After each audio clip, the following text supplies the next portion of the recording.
Cost profile, మీ ఏరియాలో ఉన్న cost profile ఏంటి, ఎకనామిక్ క్లాస్ అంటే బీద వాళ్ళు ఎంతమంది ఉన్నారు, వాళ్ళకు వచ్చే స్కీమ్స్ ఏంటి, మనకు వస్తున్నాయి. ఇప్పుడు మన ఇంతసేపటి నుంచి నేను విన్నదేంటి, మనకేం వస్తున్నాయి, మనకేమి రావట్లేదు.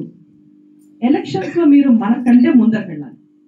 పక్క వాళ్ళకి ఏం రావట్లేదు, ఎదురుకొండ వాళ్ళకి ఏం రావట్లేదు, గరీబ్ వాళ్ళకి ఏమి రావట్లేదు. రావాల్సినవి వస్తున్నాయా, వచ్చిన చోట్ల మంచిది అని చెప్పాలి, రాని చోట్ల ప్రయత్నం చేయాలి, మళ్ళీ రావాలి. దాంట్లో మనము ఉండాలి, కానీ మిగతా వాళ్ళు కూడా. ఇది చాలా అవసరం.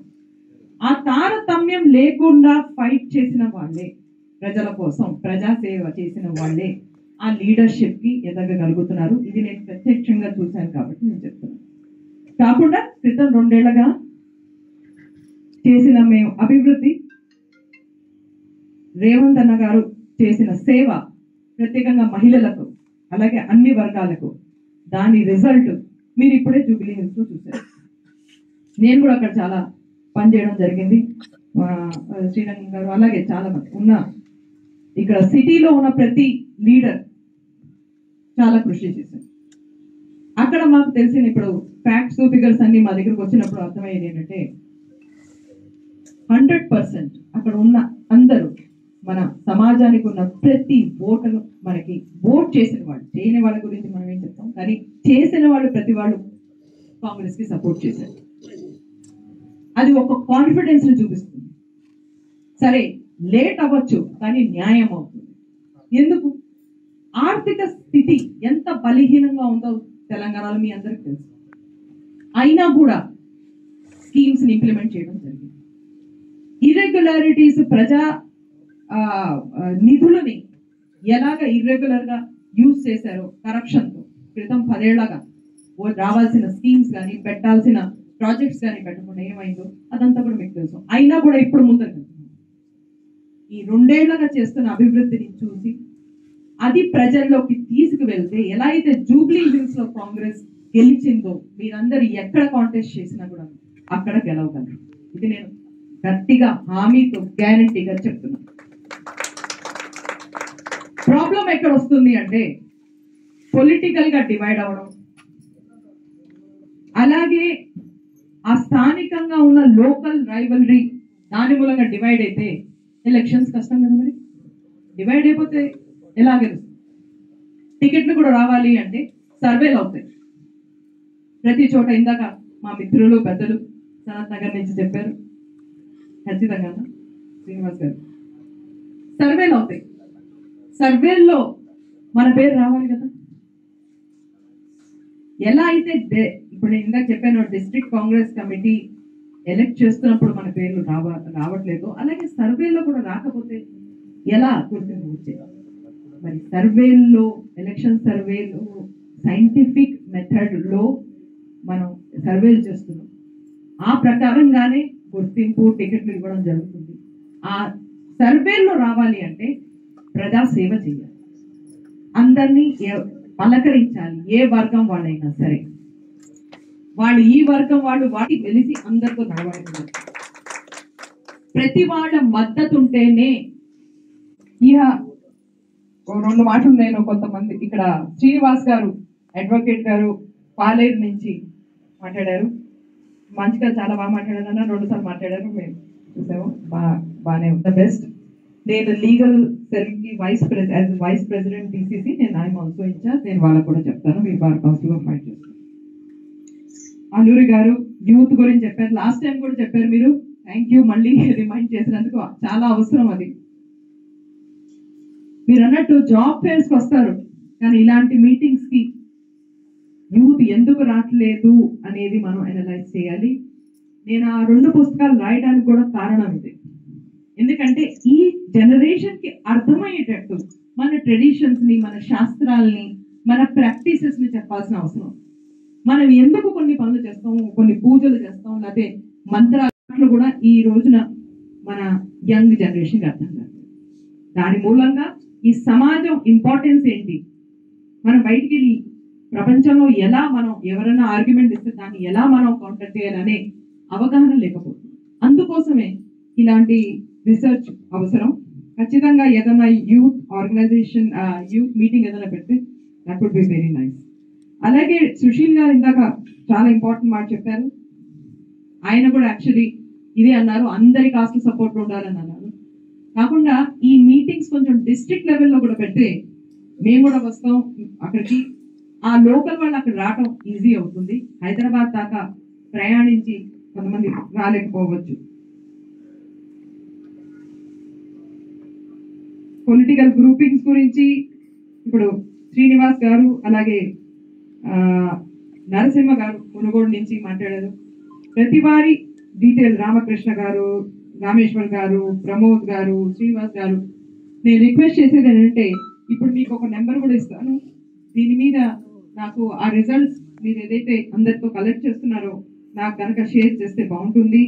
నా అఫీషియల్ నెంబర్ ఏదైతే ఉందో అది నేను ఒకసారి చదువుతాను, ఆ తర్వాత సుధాకర్ గారికి ఇస్తాను.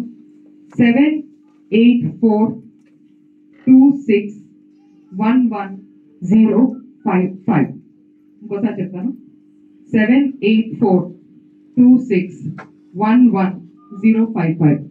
ఏ రకమైన ప్రాబ్లమ్స్ వచ్చినా, స్కీమ్స్ మీ దగ్గర అందట్లేదు, సరైన వాళ్ళకి ఎలిజిబుల్ వాళ్ళకి అందట్లేదు అన్నా, మీరు అన్నట్టు లోకల్ గా ఏదైనా ప్రాబ్లం ఇష్యూస్ వచ్చినా కూడా ఎవరితో భయపడకుండా, ఎవరు బెదిరించినా భరించకుండా ఖచ్చితంగా నాకు చెప్పండి. శాయశక్తుల హెల్ప్ చేయడానికి ప్రయత్నిస్తాను.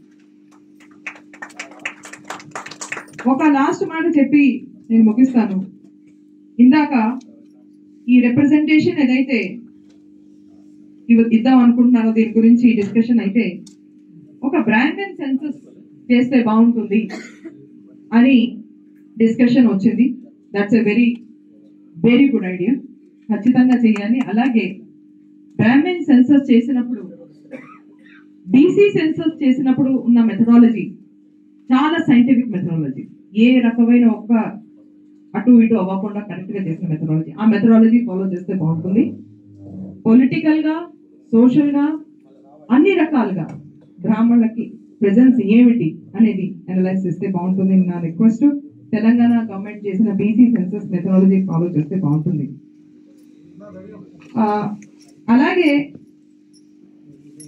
కొన్ని విషయాలు మనకి వాస్తవాలు, మళ్ళీ ఫ్యాక్ట్స్ ఇవి.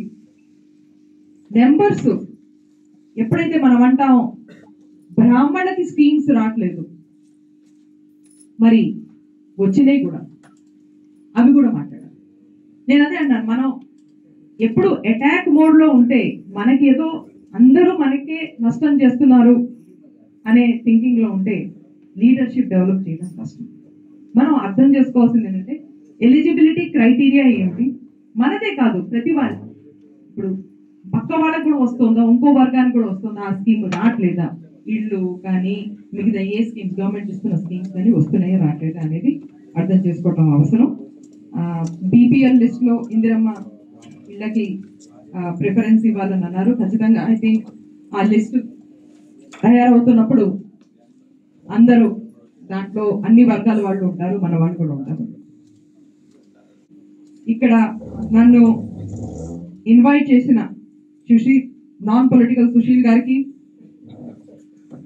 వెంజమూరి సుధాకర్ గారికి, యమున గారికి, అలాగే పవన్ గారికి, ప్రత్యేకంగా నీలకంఠం గారికి, ఆలూరి గారికి, శ్రీకాంత్ గారికి, భరత్ గారికి, అమర్నాథ్ గారికి, ఇక్కడ ఉన్న అందరికీ మళ్ళీ థ్యాంక్స్ చెప్తూ ఈ అవకాశం ఇచ్చినందుకు చాలా చాలా ధన్యవాదములు. అలాగే అభివృద్ధిని ముందరకు తీసుకెళ్ళడానికి మహిళలకు ఒక పెద్దపీట వేసిన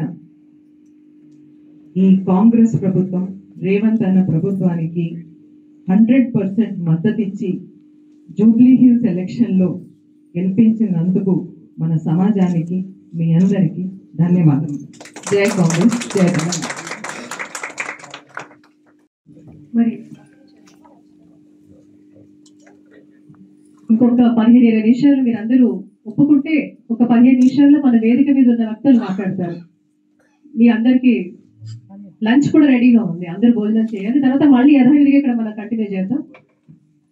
నీలిమ గారు మనకి ఇంకా మరి కాంగ్రెస్ పార్టీని రిప్రజెంట్ చేస్తూ మరి వారు ప్రభుత్వం తరఫు నుంచి రాష్ట్ర ప్రభుత్వం చేస్తున్న అనేక సంక్షేమ పథకాలు కానివ్వండి మరి వారు మనందరి ముందు పెట్టడం జరిగింది. ఈ కార్యక్రమం తర్వాత ఈ రోజు మనం చూస్తున్నాం ప్రధానంగా అన్ని పార్టీల ముఖ్య నాయకులు కూడా దీనికి వచ్చారు. ఈ లంచ్ తర్వాత కూడా చాలా మంది నాయకులు హాజరవుతారు. ఇక్కడ ఈ యొక్క కార్యక్రమం తర్వాత ప్రతి ఒక్క పార్టీ నాయకులందరికీ కూడా ఎవరెవరైతే అభ్యర్థుల లిస్ట్ మా దగ్గరకు వస్తుందో అవంతా కూడా సెగ్రిగేట్ చేసి పార్టీల వారీగా కూడా మీ అందరికీ కూడా మరి మా గొప్ప అలాగే బాస్ సమక్షంలో కూడా ఇవ్వడం జరుగుతుంది. మరి ముఖ్యంగా మీరు ఇప్పుడు కాంగ్రెస్ పార్టీని రిప్రజెంట్ చేస్తున్నారు కాబట్టి ప్రధానంగా ఇక్కడ వచ్చి అభ్యర్థులు ఇప్పుడు ఇక్కడ నాకు తెలిసి చాలా మంది వీక్షిస్తున్నారు కూడా. సో మన బ్రాహ్మణులు ఎవరైతే కాంగ్రెస్ పార్టీ నుంచి నించుందాం అనుకుంటున్నారో వారికి మీ తరఫు నుంచి ఎటువంటి సహాయ సహకారాలు, వాళ్ళకి టికెట్ వచ్చే పరిస్థితులు ఎలా ఉంటాయి, దానికి ఎలాంటి అంటే ఏమైనా కొన్ని కాంట్రిబ్యూటింగ్ ఫ్యాక్టర్స్ లాంటివి ఏమన్నా కొన్ని మీరు ఏమన్నా ఐడెంటిఫైయింగ్ ఫ్యాక్టర్స్ లాంటివి ఏమైనా చెప్పగలుగుతారా? ఈ పారామీటర్స్ అనేది మీరు నిర్ణయిస్తారా? ఈ పారామీటర్స్ లో ఉన్న వాళ్ళకి ఇచ్చే అవకాశం ఉంది. ఇందాక మీరు అనేక విషయాలు మీరు విశ్లేషించారు. మరి ప్రధానంగా కాంగ్రెస్ పార్టీ ఎలాంటి నాయకత్వాన్ని ఎలాంటి పారామీటర్స్ ని చూస్తున్నారు కూడా మీరు ఒక్క చిన్నగా బ్రీఫ్ చేస్తే మంచి క్వశ్చన్. సో మన కమ్యూనిటీనే అనేది కాదు, మీరు పని చేసేటప్పుడు ఇప్పుడు కాంటెస్ట్ చేద్దాం అనుకుంటున్నాను, లేకపోతే మేము అపోజిషన్ లో ఉన్నప్పుడు ఫైట్ చేసాం, నన్ను కూడా పోలీస్ డిటైన్ చేసింది, లాఠీ చార్జులు అయినాయి, రోడ్ల మీద మేము ప్రొటెస్ట్లు చేసాం. ఎందుకు చేయాల్సిన అవసరం? ఎందుకంటే ఆ టైంలో అన్యాయాలు అయినాయి, వాటిని అరికట్టడానికి వాటిని కౌంటర్ చేయడానికి చేయడం జరిగింది. పేర్లు కానీ సర్వేల్లో వచ్చే పేర్లు కానీ ఎవరైతే అందరూ ఆశిస్తున్నారో ఆ పేర్లే కన్సిడర్ చేయడం జరుగుతుంది. కాబట్టి మీరు ప్లీజ్ వెంటనే ఇప్పుడు కనుక లేకపోతే గ్రౌండ్ లో ఎవరైతే ఆశిస్తున్నారో ఎలక్షన్స్ లో ఉండాలని గ్రౌండ్కి వెళ్ళి పని మొదలుపెట్టారు. ధన్యవాదాలండి. మన మధ్యలో ఇప్పుడు ఎంవి సుభాష్ గారు ఉన్నారు. వారు chief spokes person Bharatiya Janata party Telangana రాష్ట్రానికి.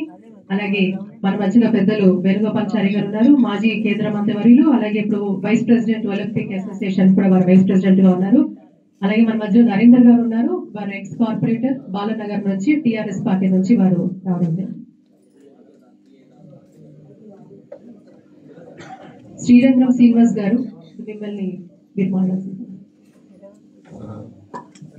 శ్రీరంగం నీలకంఠం గారికి, సుభాష్ చంద్ర గారికి, మన నిరంజాచారి గారికి, నేను Satyam Srirangam Congress party official spokesperson. ఇప్పుడు దాకా నేను ఒక కాంగ్రెస్ ప్రభుత్వం గురించి సేవ కూలంకుషంగా చెప్పారు. ఇంకా పార్టీ గురించి మేము చెప్పేది ఏం లేదు, సింపుల్ అన్ని అక్కడ చెప్పేసింది. కాకపోతే ఈరోజు రాజకీయాలు మన ప్రాధాన్యత తగ్గిపోయింది. రాజకీయాల్లో ఇంతకుముందు మీరు భక్తులు కానీ వచ్చిన వాళ్ళు కానీ అందరూ చెప్పారు, మనం శాసించాం ఒకప్పుడు. ఇప్పుడు లేదు, ఇప్పుడు అడుక్కునే పరిస్థితుల్లో కూడా లేవు, ఇంకా ఘోరమైన పరిస్థితుల్లో ఉన్నాం.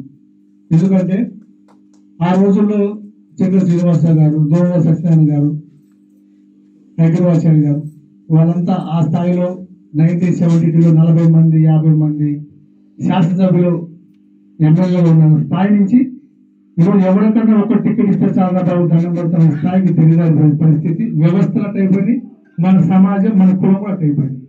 నిజాలు ఒప్పుకోవాలి. ఇప్పుడు అక్కడ చెప్పింది మా నియోజకవర్గంలో నేను 26 సంవత్సరాల నుంచి రాజకీయం చేస్తున్నాను. కుటుంబంలో రాజకీయమే కాదు, కాలేజీ రోజు నుంచి రాజకీయం చేస్తున్నా. అన్ని కులాలు ఎవరించి పోరాటం చేశాం. నేను ప్రతి సంవత్సరం ఇఫ్తార్ పెడతా, నారాయణ ఇఫ్తార్ పెడతా, ఒక 3000 మంది ముస్లింస్ అన్నం పెడతా ఇఫ్తార్ పెట్టి. మా ఫౌండేషన్ శ్రీరంగం ఫౌండేషన్ ఉంది, దాదాపు 24 సంవత్సరాల నుంచి అనేక సర్వీస్ యాక్టివిటీ చేస్తా, అనేక మందికి స్కాలర్షిప్ ఇస్తా, బ్రాహ్మణ కాని వ్యక్తులు కూడా ఇస్తున్నా. 365 డేస్ ఉంటే 100 రోజులు అన్నదానం పెడతాం. 100 రోజులు మా అమ్మ నాన్న పేరు అన్నదానం జరుగుతుంది గత 23 సంవత్సరాల నుంచి. కానీ ఎందుకు చెప్తున్నామంటే రాజకీయాల్లో మనం ఎంత సర్వీస్ చేసినా సర్వీస్ ఒక భాగం, రాజకీయ అవకాశం కలగడం అనేది ఒక భాగం. ఈరోజు యువత రాలేదు, ఎందుకంటే ఇక్కడ వచ్చిన వాళ్ళందరూ నాకంటే పెద్దోళ్ళు ఉన్నారు. నాకు 52 సంవత్సరాలు, నాకంటే చిన్నోళ్ళు ఒక 2 ముగ్గురు కూడా అనుకున్నా తెలిసి. రాజకీయాలు యువత రాలేదంటే యువతకి రాజకీయాల మీద అసహ్యం పుట్టింది. ఎందుకు పుట్టిన అసహ్యం? వాట్సాప్ యూనివర్సిటీ చరిత్రనే మార్చిపడిస్తున్నాం, కులాన్ని భ్రష్టుపడిస్తున్నాం, మన కులాన్ని భయంకరంగా కించపరుస్తున్నారు. ఈ దేశాన్ని భ్రష్టుపడిచిందే బ్రాహ్మణులు అంటారు, అంత దిగజారిపోయాం. కానీ మనం ఎదిరించే పరిస్థితిలో లేదు. మనం దేవరించుకునే పరిస్థితిలో ఉన్నాం. రాజకీయ పార్టీలకు నేను ప్రధాన కార్యదర్శి, అక్కడ ఉపాధ్యక్షురాలు ఈ సీనన్న వస్తాడేమో, సీనన్న ఉన్నారు, జనరల్ సెక్రటరీ ఉన్నాడు. అదేవిధంగా అడ్వైజర్ మన బ్రాహ్మణులు ఉన్నారు. ఇంతకుముందు బ్రాహ్మణ్స్ కాంగ్రెస్ పార్టీ లేదని ముందు చెప్పారు, ఇందాక అక్క కూడా చెప్పింది. మంత్రి గారు నెంబర్ 2 పొజిషన్ లో ఉన్నాడు, మంచి ముఖ్యమైన శాఖలో ఉన్నారు. ఆయనే సీఎం గారికి దగ్గరగా ఉన్న వ్యక్తిగా ఉన్నాడు. అదేవిధంగా చీఫ్ అడ్వైజర్ అక్కడ వేణుగోపాల్ గారు ఉన్నారు. అదేవిధంగా జనక్ ప్రసాద్ గారు ఉన్నారు. అదేవిధంగా పార్టీలో ప్రధాన కార్యదర్శులుగా 3 ఉన్నారు, వైస్ ప్రెసిడెంట్ గా ఏముంది, అధికార ప్రతినిధిగా నేనున్నా. మళ్ళీ వేణుగోపాల్ సార్ గారు త్వరలో కూడా పెద్ద పొజిషన్ లో రాబోతున్నారు. అంటే ఎందుకు అంటామంటే కాంగ్రెస్ పార్టీ కూడా మొదటి నుంచి బ్రాహ్మణ సామాజిక వర్గానికి అండగా ఉన్న పార్టీ కాంగ్రెస్ పార్టీ.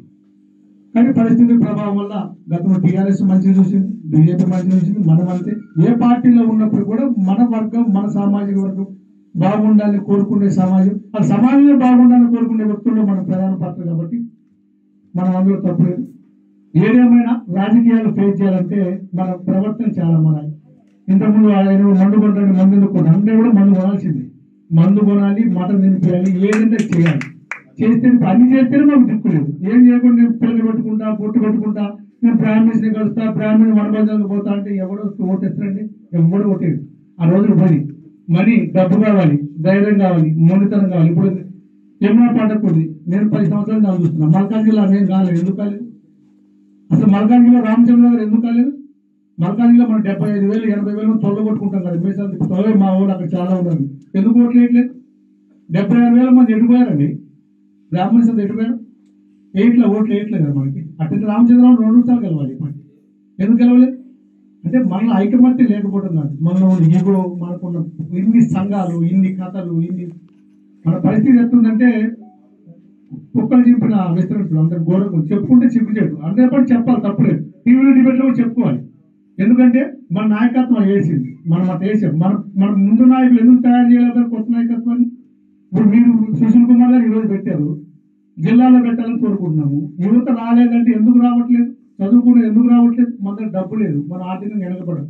ఈ మాత్రం డబ్బు ఖర్చు పెడుతున్నాం మాలాంటి వాళ్ళు అంటే పివి నరసింహ గారి పుణ్యం. పివి నరసింహ గారు ఆర్థిక సంస్కరణ కాబట్టి మా అందరూ కాస్త చేతిలో డబ్బులు ఆడబట్టి మాలాంటి వాళ్ళు వ్యాపారస్తులు ఉండబట్టి మేము ఆడుతున్నాం.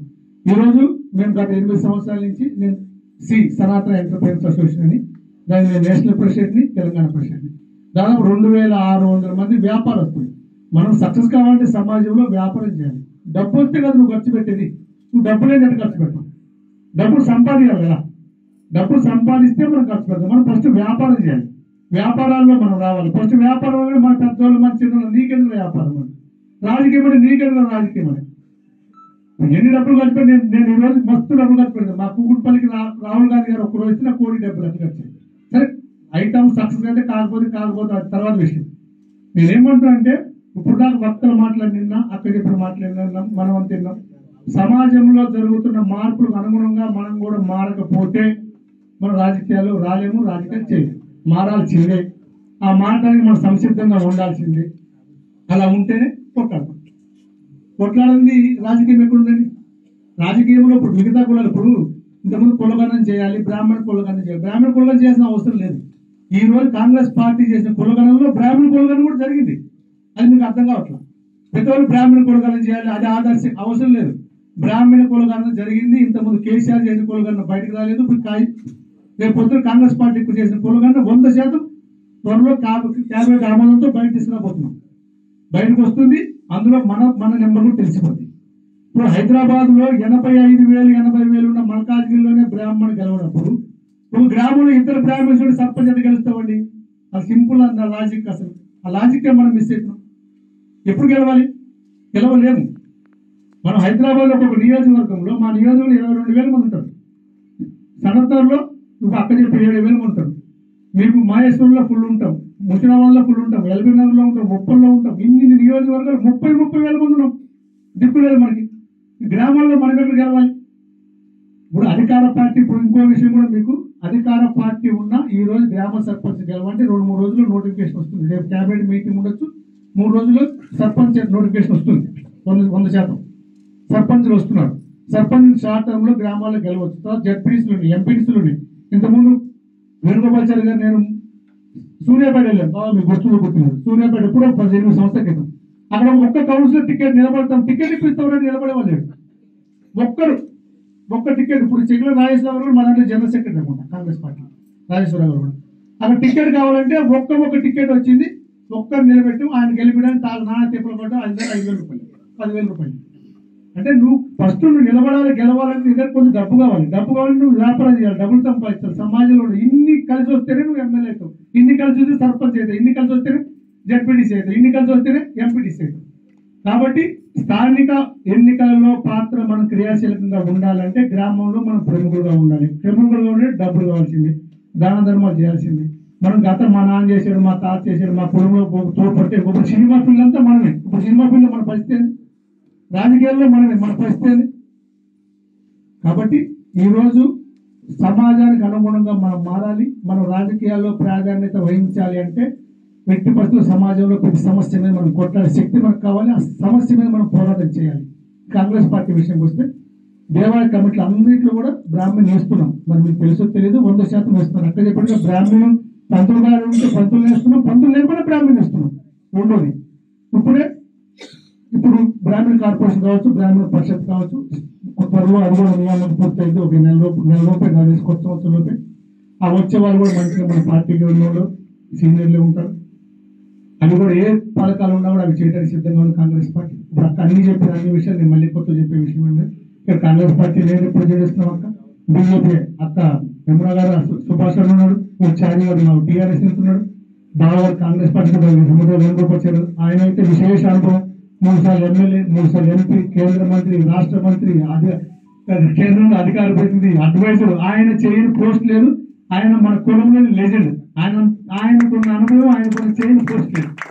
మేమేమంటున్నామంటే ఈ వేదిక మంచి వేదిక, మీరందరినీ మమ్మల్ని ఇక్కడ పిలిచినందుకు, మాతో మాట్లాడించే అవకాశం కల్పించినందుకు, ఇంకా డెప్త్గా పోయేకంటే రాజకీయాల్లో సాధించాలి అంటే మనం డైనమికల్గా పెరగాలి. సమాజంలో మిగతా కులాలతో మనం కలిసి ఉండాలి, మిగతా కులాలతో కలిసి పోరాటం చేయాలి, ఆర్థికంగా ఎదగాలి. ఈరోజు సాఫ్ట్వేర్ జాబ్ రాబట్టి మనం కాస్త కొంత 1,00,000 రూపాయలు జీతాలు సంపాదించుకొని ప్రతి అకౌంట్లో తల్లిదండ్రులు సుఖంగా వచ్చి కూర్చొని మాట్లాడగలుగుతాం. అంతకు ఆగత్యంతరం కూడా లేకుండా ఉన్నాయి. కాబట్టి మహిళలు కూడా రాజకీయాల్లో రావాలి. రేపు మహిళా రిజర్వేషన్ రాబోతుంది. మీకు ఎలా జరుగుతుందో తెలియదు. అదృష్టం ఎవరు బాగుంటే తండ్రి భార్య కాదు భార్య నిలబడవచ్చు, భర్త కాదు భర్త నిలబడవచ్చు. అక్కడ అవకాశాలు ఉంటుంది. త్వరలో సుశీల్ కుమార్ గారు కూడా 1 year తర్వాత ఆయన కూడా రాజకీయాలకు వస్తారు. పూర్తి విశ్వాసం ఉంది. 1 year తర్వాత ఏం చేస్తారు సార్? రిటైర్ అయినాక మీరు కూడా రావాలి, సమాజానికి సేవ చేయాలి. 1 year తర్వాత పోస్ట్ రిటైర్ అయ్యారు. సుశీల్ కుమార్ ఏం చేస్తారు? ఆయనకున్న అనుభవాన్ని మన సమాజానికి, ఈ సమాజానికి, ఒక బ్రాహ్మణ సమాజానికి కాదు మిగతా సమాజానికి కూడా ఉపయోగపడే విధంగా ఆయన అనుభవాన్ని మనం అందరం వాడుకోవాలి. ఆయన తీసుకొద్దాం పెట్టేస్తారు రాజకీయాల్లోకి. ఆయన కూడా ముఖ్యమంత్రి గారి దగ్గర ఉన్నాడు. 80% ఆయన ఏదో పోస్ట్ తీసుకొని వస్తారు త్వరలో. అయితే ఏదేమైనా ఇలాంటి సమావేశాన్ని ఏర్పాటు చేసిన సుశీల్ కుమార్ గారికి, సుధాకర్ అన్నకి, యమున పాఠక్ గారికి ప్రత్యేక ధన్యవాదాలు, కృతజ్ఞతలు తెలియజేస్తూ జిల్లాల్లో కూడా మనం ఇలాంటి సమావేశాలు ఏర్పాటు చేసి యువత రాజకీయాల్లో ఇంట్రెస్ట్ కలిగించాలంటే ఈ కరప్షన్ వల్ల, ఆ సమాజంలో మాట్లాడుతున్న మాటల వల్ల చాలా మందికి రాజకీయ విరక్తి కలిగింది, రాబుద్ది కావట్లేదు చాలా మందికి. కానీ ఇంట్రెస్ట్ కలిగాలి. ఎందుకంటే రాజకీయ భాగస్వామ్యం కలిగినప్పుడే సమాజంలో మనకు గుర్తింపు ఉంటుంది. రాజకీయ భాగస్వామ్యం లేనప్పుడు సమాజంలో మనకు గుర్తింపు ఉంటుంది. మనం చిన్న డబ్బు రాజకీయ సమయం ఉంటేనే. అందుకే మనం వ్యాపారం చేయాలి, బిజినెస్ చేయాలి. బిజినెస్ చేస్తే ఆటోమేటిక్ డబ్బు వచ్చింది, డబ్బు వచ్చినప్పుడు ఇచ్చేయచ్చు. అది ఏదేమన్నా నాకు మీ అందరి ముందు చాలా చిన్నవాడిని, చిన్న అనుభవం నాకున్న, నేను తప్పుగా మాట్లాడిన ఆ విషయం మాట్లాడిన క్షమించండి. అక్క మాత్రం చాలా స్పష్టంగా కాంగ్రెస్ ప్రభుత్వ విధానాలు, మీరు చేయాల్సిన పనులు, మనం చేయాల్సిన పనులు అన్ని కూడా చెప్పింది. కాబట్టి మరొకసారి మీ అందరికీ ప్రత్యేక ధన్యవాదాలు, కృతజ్ఞతలు తెలియజేసుకుంటూ thank you very much. Sushil Kumar గారు ఒక విషయం మాట్లాడుతా ఉన్నారు, అందరిని ఉద్దేశించి. శ్రీరంగం సత్యం గారు చెప్పినట్టు ముఖ్యంగా ఫైనాన్షియల్ స్ట్రెంత్ ఉండాలి అన్నారు. అది కరెక్ట్ సార్, 100% అగ్రీ అవుతుంది. దీంట్లో ఒకటి బసవరాశ్రీ మీరు కొంచెం దీంట్లో హెల్ప్ ఇన్ దిస్. ఒకటి సొసైటీ అండ్ కార్పస్ ఫండ్ ఒకటి క్రియేట్ చేసుకోవడం ఒక పద్ధతి. ఒకటి మీరు చేశారు చూడండి సార్, అటు నుంచి ఎంటర్ప్రెనర్స్ మనం we should be able to youngsters అందరినీ యంగ్స్టర్స్ మనం బిల్డప్ చేసుకోవాలి. ఈ బెస్ట్ ఏదైతే మనకు ఉందో ఎంటర్ప్రెనర్స్ దానికి మనం గవర్నమెంట్ నుంచి ఫండ్ ఇస్తామని అనుకున్నాం, 3 lakhs to 10 lakhs. ఇవి మనకు ఫండ్ కొంచెం క్రియేట్ చేయగలిగింది sir. I think we'll be able to help from the government side, from the C side, and also society side. చేసుకుంటే కొంత వాళ్ళు కూడా ఫైనాన్షియల్ స్ట్రెంత్ ధైర్యం ఉంటుంది ఫీల్డ్లో ఉన్న వాళ్ళకి కానీ హైదరాబాద్ లెవెల్లో కానీ ఇక్కడ కానీ. సో ఈ పర్టికులర్ ఆస్పెక్ట్లో మీరు మేడం, మీరు సారు, సో శ్రీనివాస్ గారు, మీ అంతా కూడా we'll have to coordinate for the funds pooling so that we have certain strength, backing ఉంటుంది, స్ట్రెంత్ బాగుంటుంది. Thank you. 10 సంవత్సరాల ప్రతిపక్షం పనిచేసి ఉంటే ఆ జిల్లాలో మీరు ఎవరైనా సరే అక్కడ దృష్టికి కానీ నా దృష్టికి కనిపిస్తే షార్ట్లీ జనవరిలో దాదాపు ఒక 1000 పోస్టులు పడుతున్నాయి, గవర్నమెంట్ పోస్టులు అంటే డైరెక్టర్ పోస్టులు, చిన్న చిన్న జిల్లా లెవెల్ స్థాయిలో పోస్టులు. 100% బ్రాహ్మణ్స్ కనుక మీరు కాంగ్రెస్ పార్టీలో ఉంటే, మాకు తెలియదు మళ్ళీ ఉంటే ఆ స్థానిక ఎమ్మెల్యే ఇన్ఛార్జ్ గారి దగ్గర తెస్తే అక్కడికి చెప్పినా నాకు చెప్పినా 100% మా జిల్లాలో మీకు అకామిడేట్ చేపిస్తాం. అందులో ఎటువంటి సందేహం లేదు. ఇప్పుడు మన లీడర్షిప్ కావాలి, మనం పెరగాలి. ఇప్పుడు లీడర్షిప్ అయ్యా బాబు కొట్లాడి తెచ్చుకునే లీడర్షిప్ కొట్లాడి తెచ్చుకుందాం, మన వాటా మనం సాధిద్దాం. ఇప్పుడు ఒకటి బీసీలకి ఇంత రిజర్వేషన్ జరిగింది, 83 కులాలు 93 కులాలు ఉన్నారు. ఈరోజు వెలమలు 1,00,000 ఉంటే వాళ్ళు 10 మంది ఎమ్మెల్యేలు అవుతున్నారు. కమ్మోళ్ళు 7 లక్షలు ఉంటే వాళ్ళు 7 మంది ఎమ్మెల్యేలు అవుతున్నారు. మనం కూడా 6 కమ్మోళ్ళకి మనకు 10,000 తేడా 50,000 తేడా ఉంటాం. అందరికీ పెద్ద తేడా లేదు, కానీ మనం ఒక్కడే ఎమ్మెల్యే అవుతాం, 2,000 ఎమ్మెల్యే కాలేకపోతాం. ఇక్కడ కూడా ఇట్లా. కాబట్టి ఇలాంటి అవకాశం ఉంటే అక్కడ ద్వారా మేము ముఖ్యమంత్రి గారి దృష్టి తీసుకెళ్తాం, వేణుగోపాల్ గారి ద్వారా కూడా ముఖ్యమంత్రి దృష్టి తీసుకెళ్ళి ప్రభుత్వంలో వచ్చే చిన్న చిన్న పోస్టు, డైరెక్టర్ పోస్టు, జిల్లా స్థాయి పోస్టులు ఏమైనా ఉంటే మన కులంలో, మన సామాజిక వర్గంలో కాంగ్రెస్ పార్టీలో పనిచేసి ఉంటే 100% వారికి అకామిడేట్ చేసే విధంగా అక్క నేను అయితే వాళ్ళకి సహకారం అందిస్తామని తెలియజేస్తూ మాకు అవకాశం మీద ప్రత్యేక ధన్యవాదాలు కొడుతున్నాను. Thank you. Brahmana officials professionals association అన్న ఆధ్వర్యంలో మరి గౌరవనీయులు సుశీల్ కుమార్ గారు, అదేవిధంగా విద్యమూర్తి సుధాకర్ గారు, యమునా పాఠక్ గారు ఒక కార్యక్రమం నిర్మించి ఆ కార్యక్రమానికి వివిధ బ్రాహ్మణ మేధావులను, ఈ వైష్ణవ మేధావులను పిలిచి, ముఖ్యంగా యువతని పిలిచి రాబోయే రోజుల్లో వచ్చే ఎన్నికల్లో, స్థానిక సంస్థ ఎన్నికల్లో బ్రాహ్మణులను రాజకీయాల్లో ఏ విధంగా ఉంచాలి, బ్రాహ్మణులు రాజకీయంగా ఏ విధంగా తీసుకోవాలని ఒక మోటివేషన్ చెప్పే విధంగా ఈరోజు వివిధ పెద్దలతోటి మాట్లాడడం జరుగుతుంది. ముఖ్యంగా గతంలో బ్రాహ్మణులు శాసనసభలో 26 మందికి పైగా ఉండేది. పార్లమెంట్లో ఇప్పుడు 70 మంది, భారతీయ జనతా పార్టీ కానీ ఇతర పార్టీల సహకారంతో 70 మంది బ్రాహ్మణులు ఉన్నారు. అయినప్పటికీ కూడా శాసనసభలో ఈరోజు బ్రాహ్మణుల సంఖ్య ప్రాతినిధ్యం సంఖ్యాపరంగా ఉన్నప్పటికీ కూడా ఒకటి ఆర్థికంగా వాళ్ళందరూ కూడా ఆర్థికంగా బలపడకపోవటం వల్ల రాజకీయంలో చాలామంది యువతులు బ్రాహ్మణులు రాకపోలేకపోతున్నారు. కాకపోతే వివిధ పార్టీలు ప్రచారం చేస్తున్నారు. బ్రాహ్మణ యువకులు ప్రచారం చేస్తూ ఆయా పార్టీల అభ్యర్థులకు గెలుపుకు దోహదపడుతున్నారు. కానీ రాజకీయంగా బ్రాహ్మణులను ఈరోజు ఏ రాజకీయ పార్టీ గుర్తిస్తలేదు. బ్రాహ్మణుల శక్తిని, యుక్తిని వాడుకుంటున్నారు తప్ప బ్రాహ్మణులకు ఈరోజు రాజకీయ ప్రస్థానం చేయటం లేదు. దాన్ని దృష్టిలో పెట్టుకొని ఈరోజు ప్రభుత్వం వచ్చే స్థానిక సంస్థ ఎన్నికల్లో కనీసం బ్రాహ్మణ నిష్పత్తి ప్రకారంగా, ఎందుకంటే ఈరోజు జననగరాలు తీసుకుంటే ఒక మల్కాజ్గిరిలోనే తమిళనాడు బ్రాహ్మణులు కానీ, కర్ణాటక బ్రాహ్మణులు కానీ, తెలంగాణ బ్రాహ్మణులు అందరూ కలిసేసి దాదాపు 2 లక్షల చిల్లర ఉన్నాయి. అదేవిధంగా ఉప్పల్ కానీ, అదేవిధంగా కూకట్పల్లి కానీ చాలా ప్రాంతాల్లో ఈరోజు బ్రాహ్మణులు 25 to 30% హైదరాబాద్లో వివిధ ప్రాంతాల నుంచి వచ్చి ఇక్కడ ఉద్యోగరీత్యా ముఖ్యంగా ఐటీ రంగంలో కానీ, బ్యాంకింగ్ రంగంలో పనిచేస్తున్నారు. వాళ్ళందరికీ ఓటక్కున్నది. వాళ్ళందరూ తెలంగాణ రాష్ట్రంలో తెలంగాణ అభివృద్ధి కొరకు కృషి చేస్తున్నారు. ఐటీ ద్వారా కానీ, వ్యాపారం ద్వారా జిఎస్టీ కడుతున్నారు. కానీ ఇతర కులాలకు ఏ విధంగా అయితే సామాజిక రాజకీయ అవకాశాలు వస్తున్నాయో బ్రాహ్మణులకు అవకాశాలు వస్తలేవు.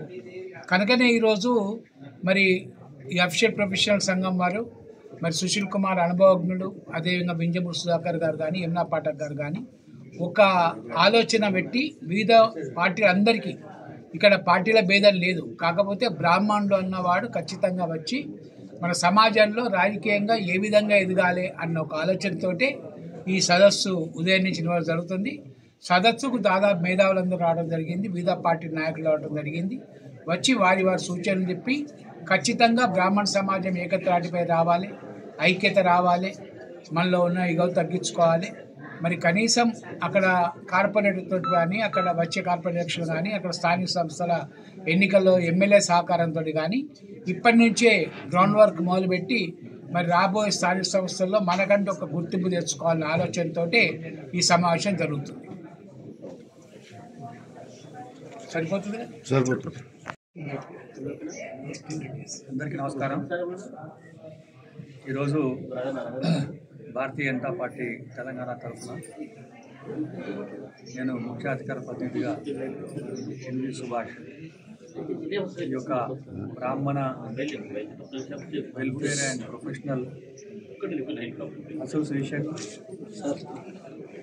మరియు బ్రాహ్మణ వెల్ఫేర్ ట్రస్ట్ ఆధ్వర్యంలో నిర్వహిస్తున్న ఈ యొక్క రౌండ్ టేబుల్ కాన్ఫరెన్స్ ఇక్కడికి రావడం చాలా సంతోషకరమైన విషయం. తెలంగాణలో, ఆంధ్రప్రదేశ్లో ఇంతకుముందు గత ప్రభుత్వాల్లో అనేకమైన బ్రాహ్మణులకు అవకాశం ఇవ్వడం కూడా జరిగింది. మనం కనుక చూస్తే 1960, 70, 80లో అటు శాసనసభ్యుల్లో, ఇటు పార్లమెంట్లో, ఇటు కౌన్సిల్లో బ్రాహ్మణుల ప్రాతినిధ్యం అనేది చాలా ఎక్కువగా కూడా ఏంటంటే కనిపించడం జరిగింది. కాలక్రమేణా మరి అన్ని పార్టీలకు సంబంధించిన నాయకులు బ్రాహ్మణులకు సరైన ప్రాతినిధ్యం ఇవ్వకపోవడం అనేది చాలా విచారకరమైన విషయం. ఈరోజు రాజకీయ చైతన్యం తీసుకురావడానికి రాజకీయాల్లో తప్పకుండా బ్రాహ్మణులు మరియు ప్రాతినిధ్యం ఉండాలని చెప్పి ఈ యొక్క రౌండ్ టేబుల్ను సమావేశపరచడం, అన్ని పార్టీల ప్రాతినిధ్యం వహిస్తున్న అందరినీ నాయకులను, మేధావులను ఇక్కడ పిలిపించి రాబోయే కాలంలో మరి శాసనసభ్యుల్లో కానివ్వండి, పార్లమెంట్లో కానివ్వండి, కౌన్సిల్లో కానివ్వండి, అలాగే లోకల్ బాడీలో కానివ్వండి, ఎక్కడైనా కూడా గ్రామస్థాల్లో కానివ్వండి బ్రాహ్మణుల ప్రాతినిధ్యం గురించి ఈ యొక్క రౌండ్ టేబుల్లో నిర్వహించడం చాలా మంచికరమైన విషయం.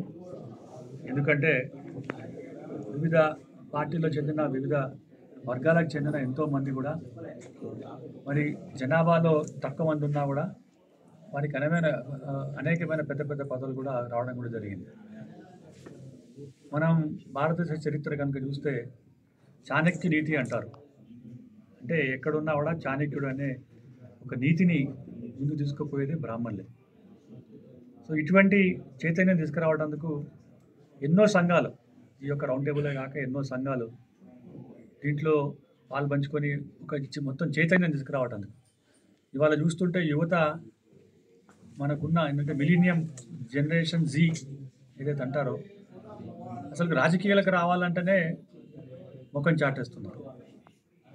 ఎందుకంటే రాజకీయాల్లో భ్రష్టు పట్టించడం, రాజకీయాల్లో ఒక నీతి నియమాలు లేకుండా ఒక పార్టీ నుంచి ఇంకో పార్టీకి పోవడం, రాజకీయ చైతన్యం లేకుండా రాజకీయాల్లో వస్తే ఇదిలో మొత్తం అంటే కరప్షన్ ఛార్జెస్లో ఉండడం, హైకోర్టు చుట్టూ తిరగడం, రాజకీయాల్లో అంటే డబ్బులు సంపాదించడం అనే ఒక బలమైన వాదన వినిపించిన సందర్భంలో మనం చూస్తున్నాం. ఇటీవల బీహార్లో జరిగిన ఎన్నికల్లో ఒక 25 సంవత్సరాల యువతి మొట్టమొదటిసారి ఎన్నికల్లో పోటీ చేసి బలమైన ప్రతిపక్షాల్లో ఉన్న నాయకులను కూడా ఓడించి ఒక చరిత్ర సృష్టించడం అనగానే ఇది చాలా మంచి విషయం. దీన్ని అందరూ కూడా స్వాగతించాలి.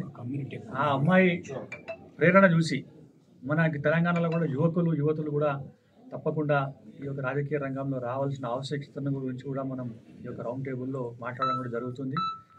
మోదీ గారి నేతృత్వంలో 33% మహిళలకు రిజర్వేషన్స్ అనేది రాబోయే ఎన్నికల్లో తప్పకుండా ఉంటుంది కనుక తప్పకుండా రాజకీయ చైతన్యం, రాజకీయాల్లో రావాల్సిన ఆవశ్యకతను గురించి, ఎందుకంటే భారతదేశంలో ఓటర్స్ కనుక చూస్తే సుమారు 49.5% మహిళలే ఉన్నారు. సో ఇటువంటి దాంట్లో తప్పకుండా రాజకీయాల్లో మహిళలు రావాలి.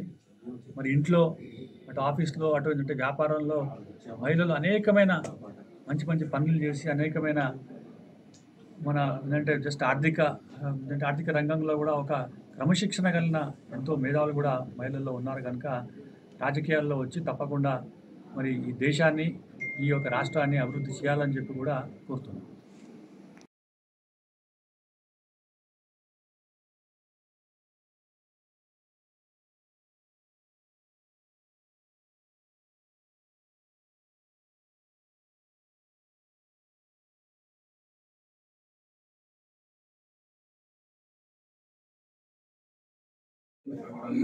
ఓకే ఓకే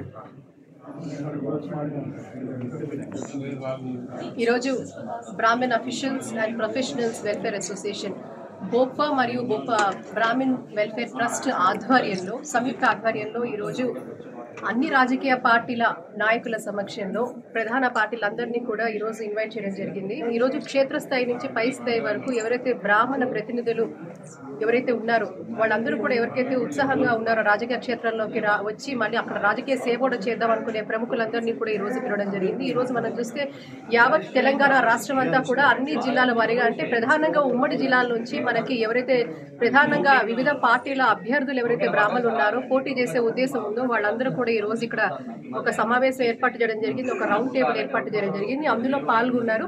అదేవిధంగా వివిధ రాజకీయ పార్టీల ప్రముఖ నాయకులు కూడా ఎవరైతే ఉన్నారో వాళ్ళందరూ కూడా ఆ పార్టీ నాయకత్వాన్ని వారి ఇక్కడ బలపరుస్తూ అలాగే ఎవరైతే బ్రాహ్మణ అభ్యర్థులు ఉన్నారో రానున్న రోజుల్లో జరిగే క్షేత్రస్థాయి నుంచి పై స్థాయి ఎన్నికలు అంటే ఇప్పుడు రానున్న రోజుల్లో మనకు వచ్చే సర్పంచ్ ఎలక్షన్స్ కావచ్చు, జెడ్పీటీసీ, ఎంపీటీసీ, అలాగే గ్రేటర్ హైదరాబాద్ పరిధిలో ఉండే మరి కార్పొరేషన్ ఎలక్షన్స్ కూడా కావచ్చు. ఇవన్నిట్లో కూడా ఎక్కడైతే బ్రాహ్మణ పాపులేషన్ ఎక్కడైతే ఉందో అలాగే అదొక్కటే కాకుండా ఈరోజు బ్రాహ్మడు అంటేనే సమాజ హితం కోరుకునేవాడు, సమాజ శ్రేయస్సు కోరుకునేవాడు. కాబట్టి అలాంటి ఒకవేళ చక్కగా మన ఈ యొక్క ప్రాతినిధ్యం తీసుకొని సమర్థవంతమైన బ్రాహ్మణ నాయకత్వం వస్తే అందులో అందరినీ బహుజన హితం కోరుకునేవాడు బ్రాహ్మడు. కాబట్టి అలా అందరి సమన్వయంతో అందరి అంగీకారంతో కూడా బ్రాహ్మణులు ఈ రోజు ఒక ప్రాతిపధ్యాన్ని ముందుకు తీసుకెళ్లే పరిస్థితి ఉంది. కాబట్టి దీని అందరూ కూడా పెద్దలందరూ కూడా వచ్చి ఆశీర్వదించడం జరిగింది, సూచనలు ఇవ్వడం జరిగింది. ఈ రోజు అద్భుతంగా కూడా ఈ ఒక తొలి మెట్టు అనుకోవచ్చు. ఇలాగే రానున్న రోజుల్లో కూడా ప్రతి ఉమ్మడి జిల్లాలో కూడా ఇటువంటి విస్తృత రౌండ్ టేబుల్ సమావేశాలు కూడా ఏర్పాటు చేయాలన్న ఒక ఆలోచన ఉంది.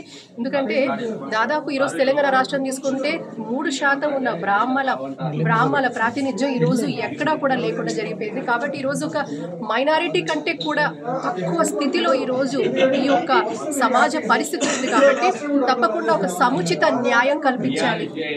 బ్రాహ్మణ ప్రాతినిధ్యం కూడా ఇస్తే అందరి హితం కోరుకునేవాడు బ్రాహ్మడు. కాబట్టి బ్రాహ్మడు అందరి హితం కోసం శ్రేయస్సు కోసం పాటుపడే బ్రాహ్మడికి కూడా అవకాశాలు ఇవ్వాలనేది వివిధ రాజకీయ పార్టీ నాయకులకు వారి పార్టీ నుంచి రిప్రజెంట్ చేసిన అనేక మందికి కూడా ఈరోజు విజ్ఞప్తి చేయడం జరిగింది. చాలా మంది ప్రముఖులు దీనికి హాజరయ్యారు. మనం ఎంతో పొద్దున్న నుంచి ఉదయం 11 నుంచి సాయంత్రం 4 వరకు కూడా నిర్విఘ్నంగా ఈ కార్యక్రమం జరుగుతుంది. కాబట్టి చాలా మంది వచ్చి ఈరోజు ఈ యొక్క కార్యక్రమాన్ని నిర్విఘ్నంగా జయప్రదం చేయడం జరిగింది. మీరు చూస్తే ఈరోజు తెలంగాణ రాష్ట్రంలో 3,85 లక్షల జనాభా ఉంటే దాదాపు 3% బ్రాహ్మణ పాపులేషన్ మనం చూస్తూ ఉన్నాం. అందులో దాదాపు మీరు చూస్తూ ఉంటే 11.5 లక్షల పాపులేషన్ ఈరోజు బ్రాహ్మణులు ఉండడం జరిగింది. మరి ముఖ్యంగా గ్రేటర్ పరిధిలో కూడా ఈరోజు బ్రాహ్మణులు ప్రాతినిధ్యం ఇవ్వాలి అని కూడా కోరుకుంటున్నాం. అలాగే బ్రాహ్మణులు ఎక్కువగా ఉన్న సంఖ్యలో ఉన్న రోజు కూడా మంచి నాయకత్వం ఉంటే అక్కడ తప్పకుండా మిగతా వర్గాల వారికి కూడా బ్రాహ్మణులు తప్పకుండా కూడా సహకరిస్తారని కూడా ఈరోజు ఒక లౌడ్ స్టేట్మెంట్ కూడా ఇవ్వడం జరుగుతుంది. అంటే ఈరోజు బ్రాహ్మణ ప్రాతినిధ్యం ఉన్న చోట బ్రాహ్మణులకు అవకాశాలు ఇవ్వండి, మమ్మల్ని కూడా మీరు ముందుకు తీసుకెళ్ళని ఒక ప్రయత్నం చేస్తూ ఉన్నాము. అలాగే ఈరోజు బ్రాహ్మణులు చేసిన ఒక హితాన్ని మనం ఎప్పుడు మరవకూడదని ఒక నాడు రక్తంలో తడిసిన జన్యాలు మనం చూసాం. ఆ రోజు మొఘల్ నుండి బ్రిటిష్ నాడు వరకు కూడా దేశ కల్చర్ని, దేశ హెరిటేజ్ని కాపాడిన వాళ్ళల్లో బ్రాహ్మణుడు మొదటి స్థానం ఉంచాడు. దేశం కోసం ప్రాణం అర్పించాడు, ధర్మం కోసం ప్రాణం అర్పించాడు. అంటే సమాజ శ్రేయస్సు కోరుకునే బ్రాహ్మణ్ణి ఈ రోజు ప్రాతినిధ్యం లేకుండా ఎందుకు ఇటువంటి దుస్థితి అనేది కూడా చర్చించడం జరుగుతుంది. దీనికి అన్ని ప్రధాన పార్టీల్లో ఉన్న నాయకులు కూడా దాన్ని ఇందులో ఉండే లోతుపాట్లు కూడా జరుగుతున్న అనేక కూడా ఈరోజు చర్చించడం జరిగింది. కాబట్టి అలాంటి సమాజ హితం కోసమే, దేశ హితం కోసం పాటుపడే బ్రాహ్మడికి ప్రాతినిధ్యం ఇవ్వాల్సిందిగా కూడా ఈరోజు మనం చెప్పడం జరిగింది. అదే కాకుండా మిగతా నియోజకవర్గాల్లో కూడా ఎక్కడైతే బ్రాహ్మణ్ పాపులేషన్ ఉందో సమర్థవంతమైన నాయకత్వం మరి ఏ వర్గం వారైనా కూడా వారికి కూడా బ్రాహ్మణ సమాజం యావత్ బ్రాహ్మణ సమాజం అలాంటి మంచి నాయకత్వానికి కూడా మద్దతు ఇవ్వడానికి కూడా ఈరోజు బ్రాహ్మణులు సంసిద్ధంగా ఉన్నారని కూడా ఈరోజు చెప్పడం జరుగుతుంది.